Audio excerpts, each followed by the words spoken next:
Hercules would grow up to be Greece's model hero. But he has one powerful enemy who wants to see him destroyed. Zeus's wife, the goddess Hera. She's the queen of the goddesses, and she has wonderful beauty, she's supremely intelligent, she's mighty, but she's also exceedingly jealous because Zeus is always running after other women. Zeus fathers countless children with a variety of mortal women, and Hera hates them all. But she decides it is Hercules who must pay the ultimate price for the sins committed by Zeus. Hera's hatred of Hercules is actually very, very irrational. It's almost as if she knew that he was going to challenge her favor in heaven in some way. She knew there was something about Hercules that was different than the other children, and maybe she felt threatened by this. But every day of his life, he seemed to have been paying for this hatred of hers. One night, while Hercules is still a baby, Hera sends 2 poisonous snakes into his nursery.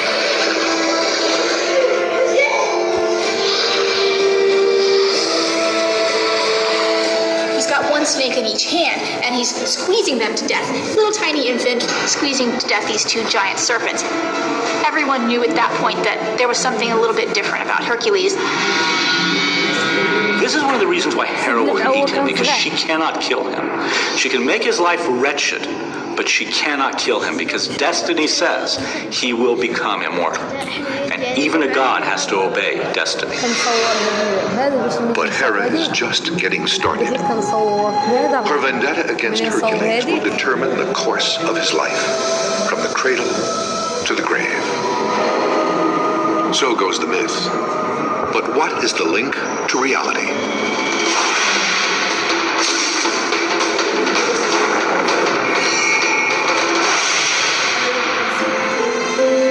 February 2004. In a Greek town called Thebes, archaeologists discover stunning evidence that sheds new light on the story of Hercules' birth. They uncover a buried temple beneath an ordinary residential lot. In its center are the remains of an altar. Around the altar are hundreds of ceramic vases and small statues.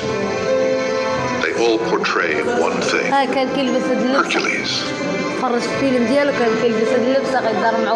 the discovery, researchers linked the findings to a 2,500-year-old text that describes a mysterious house of Hercules at Thebes, just outside the gates of the ancient city. The description and the site match perfectly. But there's more. The ancient text says that this shrine was erected on the precise spot of Hercules' birth. Could the hero have been real? The hunt for clues leads back to the myth. As the story continues, Hercules comes of age, a man-god straddling 2 worlds, the human and the supernatural. He is too strong to be a human. He's sort of like a god trapped in a human's body. Often, he accidentally does bad things to people around him, like he accidentally kills people, he accidentally damages property. He can't really control himself. This superhuman strength makes it impossible for Hercules to blend into Greek society. He was unable to form emotional contacts with anyone. In fact, there seems to have been a kind of schizophrenic quality to his makeup. He was half human and half divine, and yet he had a father